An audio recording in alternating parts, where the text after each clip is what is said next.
ನಮಸ್ಕಾರ. ನೀವು ನೋಡ್ತಾ ಇದ್ದೀರಾ ಶ್ರೀ ಮಾರಿಕಾಂಬಾ ಡಿಜಿಟಲ್ ಟಿವಿ. ನಾನು ಶ್ವೇತಾ ಶೀಟ್. ಗ್ರಾಮೀಣ ಸಮುದಾಯಕ್ಕಾಗಿ ಸದಾ ನಾವೀನ್ಯತೆಯುಳ್ಳ ಪ್ರಗತಿಪರ ಕಾರ್ಯಚಟುವಟಿಕೆಗಳನ್ನು ರೂಪಿಸಿ ಅದನ್ನು ಸಕ್ರಿಯವಾಗಿ ಮನುವಿಕಾಸ ಸಂಸ್ಥೆ ಕಳೆದ 23 ವರ್ಷಗಳಿಂದ ಅನುಷ್ಠಾನಗೊಳಿಸುತ್ತಿದೆ. ಗ್ರಾಮೀಣ ಮಟ್ಟದಲ್ಲಿ ನೈಸರ್ಗಿಕ ಸಂಪನ್ಮೂಲಗಳ ಸಮರ್ಪಕ ಉಪಯೋಗ ಮತ್ತು ಜಾಗೃತಿಯನ್ನು ನಿರಂತರವಾಗಿ ಮೂಡಿಸುತ್ತಿದೆ. ಈ ಕುರಿತು ಒಂದು ವರದಿ ಇಲ್ಲಿದೆ. ಮನುವಿಕಾಸ ಸಂಸ್ಥೆಯು ಸಿಎಂಎಸ್ ಫೌಂಡೇಶನ್ ಸಹಯೋಗದೊಂದಿಗೆ ಉತ್ತರ ಕನ್ನಡ ಜಿಲ್ಲೆಯ ಬನವಾಸಿ ಭಾಗದ ಆಯ್ದ 20 ಹಳ್ಳಿಗಳಲ್ಲಿ ಗ್ರಾಮೀಣಾಭಿವೃದ್ಧಿಗೆ ಸಂಬಂಧಿಸಿದ ಹಲವಾರು ಯೋಜನೆಗಳನ್ನು ಜಾರಿಗೆ ತಂದಿದೆ.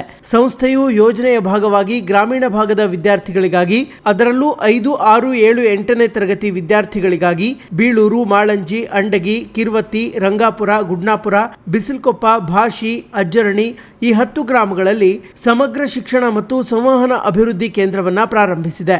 ಮಕ್ಕಳಿಗೆ ಇಲ್ಲಿ ಶಾಲಾ ಅವಧಿಯ ನಂತರದಲ್ಲಿ ಅವರ ಕಲಿಕೆಗೆ ಪೂರಕವಾಗಿ ಇಂಗ್ಲಿಷ್, ಗಣಿತ, ವಿಜ್ಞಾನ ಮತ್ತು ಸಂವಹನಕ್ಕೆ ಸಂಬಂಧಿಸಿದ ಕೌಶಲ್ಯಾಧಾರಿತ ಚಟುವಟಿಕೆಗಳನ್ನು ನಡೆಸಲಾಗುತ್ತಿದೆ.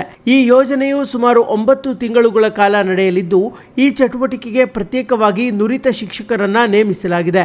ಆಯ್ದ ಮಕ್ಕಳ ಕಲಿಕೋಪಕರಣಗಳಿಗೆ ತಗಲುವ ವೆಚ್ಚವನ್ನ ಮನುವಿಕಾಸ ಸಂಸ್ಥೆಯಿಂದಲೇ ಭರಿಸಲಾಗುತ್ತಿದೆ.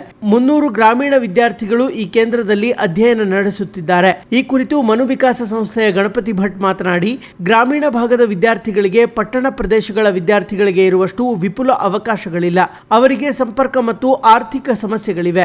ಇದನ್ನ ಮನಗಂಡು ಮನುವಿಕಾಸ ಸಂಸ್ಥೆ ಗ್ರಾಮೀಣ ಶಿಕ್ಷಣ ಮತ್ತು ಕೌಶಲ್ಯಕ್ಕೆ ಮಹತ್ವ ನೀಡುವ ಉದ್ದೇಶದಿಂದ ಈ ನೂತನ ಯೋಜನೆಯನ್ನ ಜಾರಿಗೆ ತಂದಿದೆ.